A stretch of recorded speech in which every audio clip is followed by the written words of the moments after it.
Assalamualaikum warahmatullahi wabarakatuh. Ya, perkenalkan nama saya Rahmatan lil Alamin atau biasa dipanggil Alil. Jadi pada kesempatan ini saya ingin memberikan presentasi mengenai ilmu pengantar ekonomi.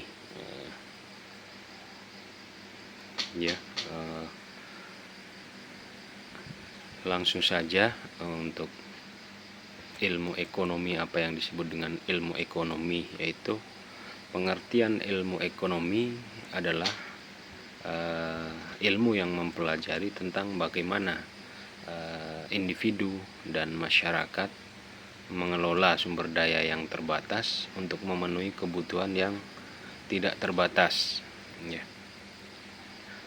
Itu untuk pengertian ilmu ekonomi. Kemudian ilmu ekonomi dikembangkan lagi, yaitu menjadi dua, yaitu ilmu ekonomi makro dengan ilmu ekonomi mikro. Ya, di sini untuk ekonomi makro yaitu ilmu yang mempelajari tentang ekonomi secara keseluruhan yang meliputi pertumbuhan ekonomi, inflasi, kebijakan pemerintah, dan pengangguran. Kemudian ilmu ekonomi mikro yaitu ilmu yang mempelajari tentang ekonomi atau perilaku ekonomi kecil individu dan perusahaan dalam pasar yang meliputi variabel ekonomi, elastisitas, dan permintaan serta penawaran. Kemudian prinsip dan tujuan ilmu ekonomi. Itu prinsip ilmu ekonomi yaitu mendapatkan laba atau keuntungan semaksimal mungkin dengan biaya atau cost seminimal mungkin. Ya, itu untuk prinsip ilmu ekonomi. Kemudian tujuan ilmu ekonomi yaitu untuk memenuhi kebutuhan manusia, baik itu kebutuhan dasar maupun kebutuhan yang segala macam atau kebutuhan kompleks. Kemudian lanjut masalah dasar dalam ilmu ekonomi yaitu 5W1H, yaitu dalam bahasa Inggrisnya what, where, why, when, and who, dan satu lagi how, yaitu what. Untuk yang what itu tuh apa, itu biasanya membahas tentang kebutuhan masyarakat, apa-apa saja yang dibutuhkan masyarakat atau apa yang dibutuhkan oleh manusia. Kemudian where, di mana itu lebih kepada lokasi yang dibutuhkan atau target lokasi pasar atau target pasarnya di mana gitu. Kemudian why, alasan, why, mengapa, itu lebih ke alasan atau tujuan, kenapa, tujuannya, alasannya gitu. Kemudian when itu waktu, kapan ketersediaan pasar, yaitu apakah itu kontinu, harian, atau kebutuhan musiman. Kemudian who from who, atau siapa, yaitu di dalam konteks ini siapa yang memproduksi atau produsen dan siapa yang mengkonsumsi atau konsumennya. Kemudian satu lagi yaitu how atau bagaimana. Bagaimana ini membahas tentang metode atau teknologi yang digunakan dalam permasalahan ilmu ekonomi. Ya, kemudian dalam ilmu ekonomi ada juga penawaran dan permintaan, yaitu penawaran atau supply.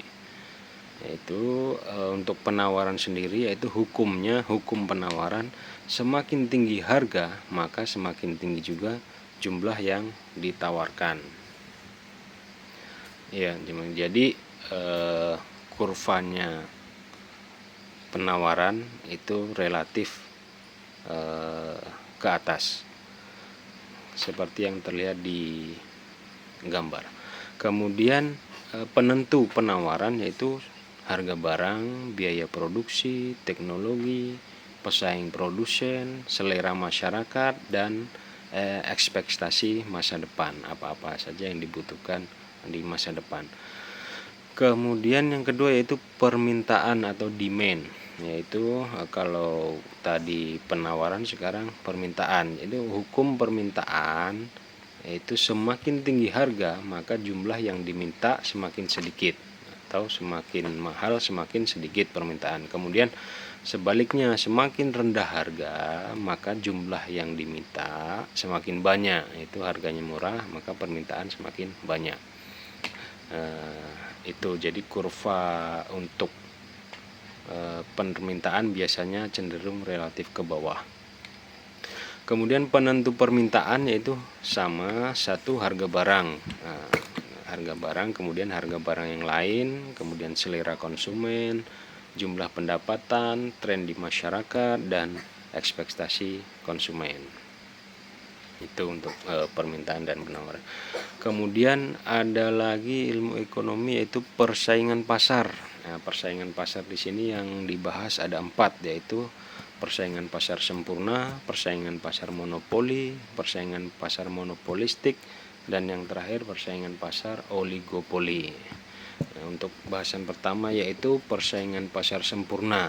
Itu biasanya persaingan pasar sempurna ini produknya serupa atau identik atau homogen, yaitu kemudian banyak penjual dan pembeli, terus harga ditentukan oleh pasar, itu penawaran dan permintaan. Contoh di sini yang bisa kita ambil yaitu contoh pasar hasil pertanian. Kemudian pasar monopoli itu sifatnya dikuasai oleh satu produsen tanpa ada pesaing. Tidak ada produk pengganti, biasanya produknya tertentu. Kemudian penentu harga mutlak dari penjual. Contoh ini yang kita ambil yaitu perusahaan listrik negara atau PLN. Jadi mutlak yang punya PLN. Kemudian persaingan pasar monopolistik, itu sifatnya banyak penjual dengan produk yang berbeda. Persaingan pasarnya ketat, kemudian pengaruh harga yaitu dari pasar atau dari perusahaan. Contoh restoran yang kita ambil, contoh restoran, kemudian perusahaan produk kecantikan. Nah, itu kan banyak penjual yang produknya berbeda-beda. Kemudian yang terakhir yaitu pasar oligopoli. Di sini pasarnya dikuasai oleh beberapa produsen dengan produk yang mirip atau juga berbeda. Nah, persaingan harga sangat intens, jadi dibutuhkan promosi dan inovasi dari suatu perusahaan atau pasar itu sendiri. Contoh di sini yaitu industri otomotif, kemudian perusahaan telekomunikasi, seperti itu. Dan mungkin itu hari ini yang kita bahas ya. Terima kasih atas perhatiannya.